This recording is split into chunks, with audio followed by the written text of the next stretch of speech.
Everyone, कैसे हो आप सब। मैं आपका स्वागत करता हूं आपके अपने यूट्यूब चैनल इंदौर की पाठशाला पे। जी हाँ, आपका अपना यूट्यूब चैनल।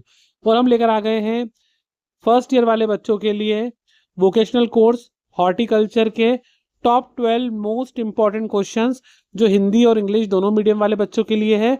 साथ ही में उनके शॉर्ट और इजी लैंग्वेज में आंसर भले हिंदी में है, लेकिन ये इंग्लिश मीडियम वाले बच्चों के लिए भी इक्वली इंपॉर्टेंट है। क्योंकि देखिए, अगर आप इसको समझ लेते हैं तो आप अपने हिसाब से ओन लैंग्वेज में उसको इंग्लिश में ट्रांसलेट करके लिख सकते हैं। तो वीडियो को स्टार्ट करने से पहले सभी लोग वीडियो को लाइक कर दो, अपने सारे दोस्तों में शेयर कर दो, और अगर आप चैनल पर नए हो तो सब्सक्राइब करके बेल आइकन प्रेस करना मत भूलिएगा, क्योंकि फर्स्ट ईयर के बाद सेकेंड ईयर में भी हम आपके साथ रहने वाले हैं और फाइनल ईयर में भी। तो आइए स्टार्ट करते हैं। फर्स्ट क्वेश्चन है, discuss the history and importance of horticulture in India. Bharat में बागवानी का इतिहास और महत्व बताइए। तो देखिए, भारत में बागवानी एक प्राचीन कला और आधुनिक विज्ञान है, यानी कि ये हमारा ट्रेडिशनल आर्ट भी है, साथ में मॉडर्न साइंस भी है। इसका महत्व निम्नलिखित बिंदुओं में समझा जा सकता है। अब इसका इंपॉर्टेंस क्या है? तो ऐतिहासिक आधार, अगर हम पहले प्राचीनता के बारे में बात करें तो भारत में बागवानी का उल्लेख वेदों में, हमारे प्राचीन ग्रंथों में भी मिलता है। यानी जो हमारे वेदा हैं या हमारे प्राचीन ग्रंथ हैं, वहाँ पर भी आपको हॉर्टिकल्चर के बारे में देखने को और सुनने को मिलता है, जो दर्शाता है कि यह हमारी संस्कृति का एक अभिन्न अंग रहा है। यानी बागवानी का इतिहास बहुत पुराना है। इसका आर्थिक महत्व भी है, यानी इकोनॉमिकल इंपॉर्टेंस भी है। बागवानी फसलें जो होती है, जैसे फल हुई, सब्जियां, फूल या पारंपरिक फसलों की तुलना में अधिक आय प्रदान करती है। आपको सबको पता है कि जो नॉर्मली फसलें उगती हैं उनसे ज्यादा कीमत फलों की होती है, फूल की होती है, तो इससे ज्यादा आय भी मिलती है। नेक्स्ट जो पॉइंट है आपके पास, वो है पोषण सुरक्षा। यह स्वस्थ आहार के लिए आवश्यक जो विटामिन और खनिज होते हैं उनका मुख्य स्रोत होता है। रोजगार सृजन, बागवानी क्षेत्र यानी हॉर्टिकल्चर एरिया में प्रोडक्शन से लेके, उत्पादन से लेके प्रसंस्करण तक बड़ी संख्या में लोगों को काम मिलता है, रोजगार मिलता है।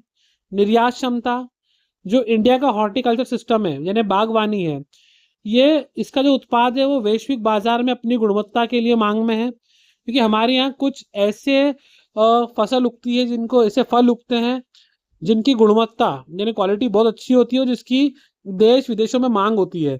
तो इससे हमको फॉरेन इनकम भी होती है ना, विदेशी मुद्रा में आय प्राप्त होती है। तो यहाँ पर देखते हैं, बागवानी का भारतीय अर्थव्यवस्था में योगदान लगातार बढ़ रहा है, और यह न केवल किसानों की आय को दुगना करने का साधन है, बल्कि सतत विकास यानी जो हमारा कंटिन्यूस डेवलपमेंट हो रहा है उसके लिए भी अनिवार्य है।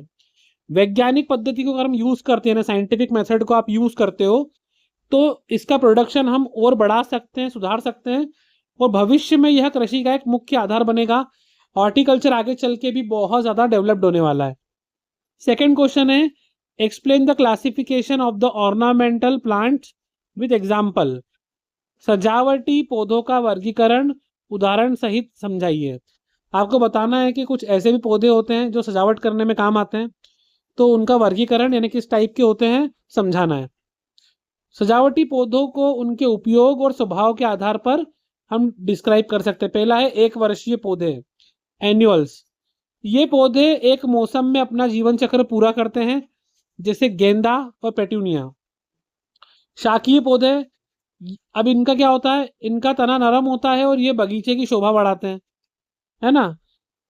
झाड़ी नुमा पौधे, ये बहुवर्षीय होते हैं, अक्सर जो बाढ़ होती है उसके रूप में लगाए जाते हैं, जैसे गुलाब वगैरह।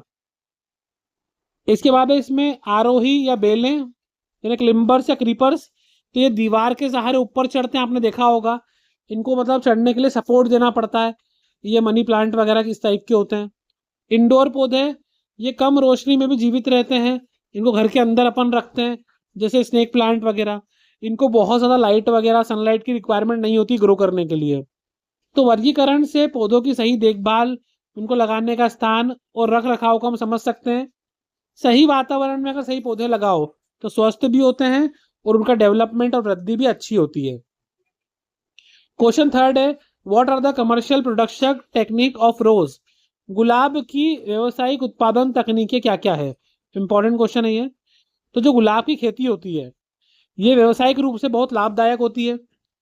अब इसके लिए अगर हम बात करें उपयुक्त जलवायु, तो इसके लिए धूप युक्त स्थान और अच्छी जल निकासी वाली उपजाऊ मिट्टी की आवश्यकता होती है। किस्मों का चयन, तो बाजार की मांग के अनुसार यानी मार्केट में डिमांड के अनुसार अच्छी खुशबू वाले और लंबे डंठल वाले किस्म का चयन होता है। रोपण, कलम या बडिंग के माध्यम से नए पौधे तैयार किए जाते हैं और उचित दूरी पर लगाए जाते हैं, मतलब इनके बीच में डिस्टेंस भी होना अनिवार्य है। इसके बाद अगर हम देखें कि इसकी छटाई जो होती है, अधिक फूल पाने के लिए समय समय पर छटाई करना बहुत जरूरी होती है। उर्वरक और सिंचाई, संतुलित मात्रा में जो खाद्य और नियमित सिंचाई होती है वो बहुत जरूरी होती है, इससे फूल की गुणवत्ता यानी क्वालिटी बनी रहती है। तो गुलाब की व्यावसायिक खेती से जो कटे फूल होते हैं के बाजार में अच्छी आय प्राप्त कर सकते हैं। कीट और रोग नियंत्रण के लिए नियमित निगरानी आवश्यक होती है इसकी। आपको पता है गुलाब की मार्केट में नॉर्मली भी बहुत डिमांड होती है, फेस्टिवल पे तो होती है, बट रेगुलर भी इसकी डिमांड बहुत ज्यादा होती है। अब क्वेश्चन हम 4 पे आ गए यहाँ पर। Describe the techniques of post harvest management of flower. फूलों के कटाई के उपरांत प्रबंध की तकनीकों का वर्णन कीजिए। देखिए, जब तक फ्लावर लग रहे थे ठीक है, अब आपने उनको हार्वेस्ट कर लिया है, काट लिया है, तो काटने के बाद भी कुछ चीजें इंपॉर्टेंट होती है, ध्यान रखना पड़ती है। तो फूलों की कटाई के बाद उनकी ताजगी बनाए रखना सबसे बड़ी चुनौती होती है। सही समय पर कटाई करना, तो फूलों को सुबह जल्दी और शाम के समय काटना चाहिए जब उनमें नमी का स्तर अधिक होता है। पहली चीज। त्वरित प्री कूलिंग, कटाई के तुरंत बाद फूलों को ठंडे स्थान पर रखें ताकि शोषण दर धीमी हो सके, ये भी इंपॉर्टेंट है। निर्जलीकरण से बचाव, तनों को तुरंत पानी में रखें, विशेष रूप से पल्सिंग समाधानों का उपयोग करें, ये भी इंपॉर्टेंट है। इसके बाद है ग्रेडिंग और पैकिंग, फूलों को उनके आकार और गुणवत्ता के हिसाब से अलग अलग करें और उसको उचित पैक कर दें।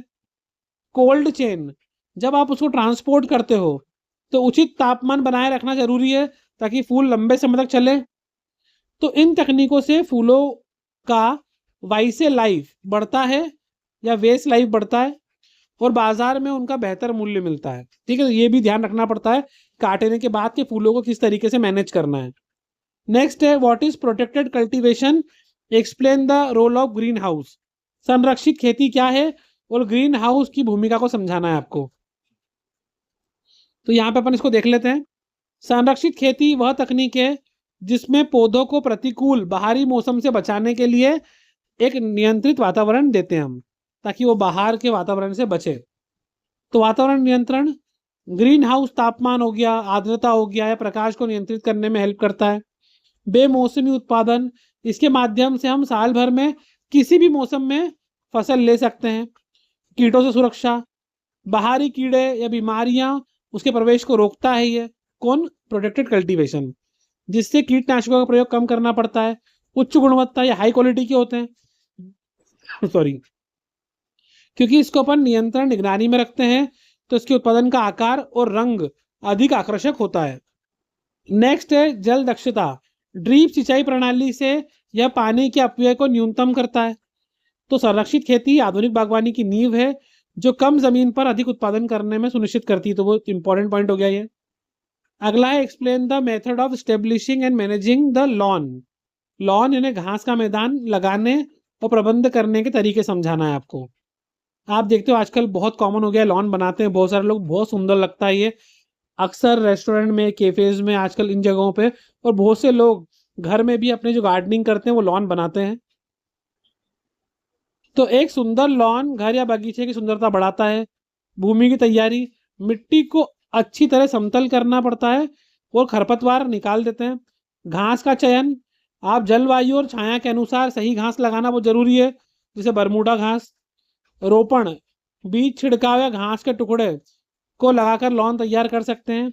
नियमित छटाई, देखो आप चाहते हो कि लेवल मेंटेन रहे तो समय समय पर उसकी ऊंचाई बनाए रखने के लिए घास काटना अनिवार्य है। तो उसके लिए आपके पास घास काटने की मशीन होना चाहिए, आजकल स्कूलों में बहुत कॉमन देखने को मिलता है ये। रख रखाव, नियमित सिंचाई करना पड़ती है, खाद देना होती है, समय समय पर कीट और रोगों के लिए निगरानी करना पड़ती है। तो नियमित देखभाल से लॉन जो होता है वो घना रहता है, हरा रहता है और आकर्षक बना रहता है। जो सुखद वातावरण प्रदान करता है हमको अच्छा। फिर है discuss the production technique of marigold, यानी गेंदे की उत्पादन तकनीक के बारे में बताना। जो गेंदा आपने देखा होगा बहुत कॉमन है हमारे यहाँ। तो भारत में बहुत लोकप्रिय व्यावसायिक फूल है गेंदा। अनुकूल जलवायु, लगभग सभी प्रकार की मिट्टी में उग जाता ही है, लेकिन इसके लिए जल निकासी अच्छी होना चाहिए। पौधे तैयार करना, बीजों को नर्सरी बेड में बोकर 3-4 सप्ताह तक पौधे तैयार किए जा सकते हैं। रोपण, पौधों को पंक्ति में उचित दूरी पर लगाएं ताकि उसमें जो एयर है वो ट्रांसपोर्ट होती रहे अच्छे से, ये भी इंपॉर्टेंट है। इसके बाद है पिचिंग, अधिक शाखाएं और फूल पाने के लिए शीर्ष कलियों को हटाना बहुत आवश्यक होता है। कटाई, जब फूल पूरे खिल जाएं तभी उन्हें तोड़ें। गेंदे का उपयोग माला बनाने, सजावट करने, रंजक निकालने के लिए किया जाता है, जिससे यह किसानों के लिए लाभदायक होता है। काफी इंपॉर्टेंट क्वेश्चन है ये। नेक्स्ट क्वेश्चन आपके लिए है, explain the importance of indoor plant. Indoor पौधों का महत्व समझाइए। तो इंडोर पौधे जो होते हैं आजकल घरों में, ऑफिसेज में बहुत अनिवार्य होते हैं। वायु शोधन, ये हवा से हानिकारक तत्व जो होते हैं उनको सोखते हैं और ऑक्सीजन छोड़ते हैं, बहुत इंपॉर्टेंट। मानसिक शांति, जो पौधे की हरियाली होती है ना, तनाव को कम करती है, स्ट्रेस कम करती है और मन को शांत रखती है। सौंदर्य वृद्धि, घरों के आंतरिक सज्जा के साथ साथ इसमें क्या होता है कि बहुत अच्छा लगता है अपने को, जीवंतता जुड़ती है लाइफ के अंदर, इसलिए बहुत से लोगों ने आजकल घर में गार्डन बनाते हैं। इसके अलावा आर्द्रता नियंत्रण, पौधों में वाष्पोत्सर्जन के माध्यम से कमरे में नमी बनी रहती है। उत्पादकता में वृद्धि, अध्ययन बताते हैं कि कार्यस्थल पर पौधे होने से कंसंट्रेशन बढ़ता है और कार्य क्षमता भी बढ़ती है। इन्हें कम रोशनी और सीमित देखभाल की आवश्यकता होती है, इसलिए इनका रखरखाव बहुत आसानी से हो जाता है। इसलिए आजकल आप देखते हो कि काफी सारे ऑफिसेज के अंदर भी इंडोर प्लांटिंग होती है। Discuss disease and pest control in flower, फूलों में कीट और रोग नियंत्रण पर चर्चा करना है आपको। तो फूलों की गुणवत्ता बनाए रखने के लिए उसको कीट और रोगों से बचाना बहुत जरूरी होता है। इससे पहला है सांस्कृतिक नियंत्रण, स्वस्थ बीज का प्रयोग करना होता है और बगीचे की स्वच्छता बनाए रखनी होती है। जैविक नियंत्रण, लाभकारी कीड़ों का उपयोग करें, नीम के तेल जैसे प्राकृतिक कीटनाशकों का छिड़काव करें, वो भी बहुत जरूरी होता है। इसके बाद अगर हम देखें भौतिक नियंत्रण, प्रभावित पौधों के हिस्सों को हटाकर नष्ट कर दें जो थोड़ा खराब हो गए, ताकि बाकी पे असर ना फैले। रासायनिक नियंत्रण, जो संक्रमण अगर गंभीर हो गया है तो अनुशासित कीटनाशक और कवकनाशकों का प्रयोग करना जरूरी है। उनकी नियमित निगरानी रखना बहुत जरूरी है, ताकि अगर कोई प्रॉब्लम हो तो शुरुआत में हम लक्षण पहचान लें। एकीकृत कीट प्रबंध अपनाना सबसे प्रभावी होता है, जो पर्यावरण और फूल दोनों के लिए सुरक्षित रहता है। Very very important. नेक्स्ट है how to manage irrigation and fertilisers in the horticulture crops. बागवानी फसलों में सिंचाई और उर्वरक प्रबंध कैसे किया जाता है। तो ये आपको ध्यान रखना है कि उचित सिंचाई और खाद बागवानी में सफलता की कुंजी है, यानी की टू सक्सेस है। सिंचाई की विधि, आप ड्रिप या फिर स्प्रिंकल प्रणाली का उपयोग कर सकते हैं। उससे क्या होता है, पानी जड़ों तक पहुंचता है। ठीक है, आपने स्प्रिंकल देखा हुआ ना, जो पानी मतलब ऐसे पंप लगा देते हैं, वो ऊपर निकल के गोल घूमता है और सब जगह पानी स्प्रिंकल करता है। गाँव वगैरह में आसपास आजकल बहुत ज्यादा पॉपुलर है, फेमस है ये। समय का महत्व, सिंचाई का समय बहुत इंपॉर्टेंट होता है, इससे मिट्टी की नमी और पौधों की उम्र बहुत भी जरूरी हो जाती है। मिट्टी का परीक्षण, जो भी आप कीटनाशक देते हो उसके पहले मिट्टी की जांच करवाएं, ताकि हम ये पता लगा सकें कि सही उर्वरक कौन सी है, पोषक तत्वों की सही मात्रा की जानकारी मिल जाए, है ना। तो ये भी आपको ध्यान रखना पड़ता है। संतुलित उर्वरक, उसमें नाइट्रोजन, फास्फोरस, पोटाश सब उचित मात्रा में होना चाहिए। जैविक खाद, आप वर्मी कंपोस्ट या गोबर खाद का प्रयोग कर सकते हैं। इससे मिट्टी की उर्वरता लंबे समय तक बनी रहती है, यानी फर्टिलिटी लॉन्ग टाइम तक चलती है। सही पोषण से पौधों की जो रोग प्रतिरोधक क्षमता होती है बढ़ती है और उनका प्रोडक्शन या पैदावार भी बढ़ता है। 11th question, explain the types and style of flower arrangement. फूलों की व्यवस्था के प्रकार और शैलियों को समझाना है आपको। तो फूलों की व्यवस्था एक कला है जो किसी भी स्थान को जीवंत कर देती है, बहुत इंपॉर्टेंट है ये। अगर हम ट्रेडिशनल मेथड के बारे में बात करें तो इसमें फूलों को सघन रूप में लगाया जाता है। सघन मतलब इकट्ठा बंचेस के फॉर्म में। आधुनिक शैली, इनको लाइन अरेंजमेंट करते हैं। यह कम फूलों के साथ सादगी और आकार पर केंद्र होता है, मतलब कम फूल लगाते हैं इसके अंदर अपन डेकोरेशन के हिसाब से। इसके बाद इसमें उन्होंने बोला है इकबाना, यह फूलों की जापानी शैली है जो प्रकृति और संतुलन पर आधारित होती है। फिर बुके बनाना, गुलदस्ता, यह उपहार देने के लिए फूलों को गोलाकार रूप में बांध देते हैं। टेबल या वॉल व्यवस्था, स्थान के उपयोग के अनुसार फूलों की सजाना और सजावट में रंगों का संयोजन, फूलों की ताजगी और कंटेनर का चयन भी बहुत महत्वपूर्ण होता है, उससे और ज्यादा सुंदर दिखता है फ्लावर का अरेंजमेंट। 12th क्वेश्चन है आपके लिए, describe the commercial importance of flowering plant. आपको ये बताना है कि जो फूल होते हैं सजावट वाले, उनका औद्योगिक महत्व क्या है। तो आप सब जानते हैं सजावट वाले जो फूल है उनका प्रोडक्शन बहुत बढ़ रहा है, उनका यूज बहुत बढ़ रहा है ना। जो कटे हुए फूल होते हैं गुलाब के या ग्लेडियोलस के, इनका बाजार में हमेशा ही ज्यादा डिमांड रहती कंटिन्यूअसली। सुगंध उद्योग, जो नॉर्मली इत्र वाली कंपनियां होती, कॉस्मेटिक कंपनियां होती है, उनमें भी फूलों का बहुत डिमांड होता है।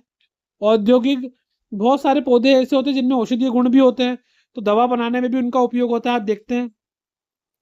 इसके अलावा पर्यटन और भूदृश्य, ये पार्क को होटलों में बहुत उपयोगी होते हैं, है ना। मूल्य संवर्धन, सूखे जो फूल होते हैं ड्राई फ्लावर, वो ना उनका निर्यात एक बड़ा उद्योग बन गया आजकल।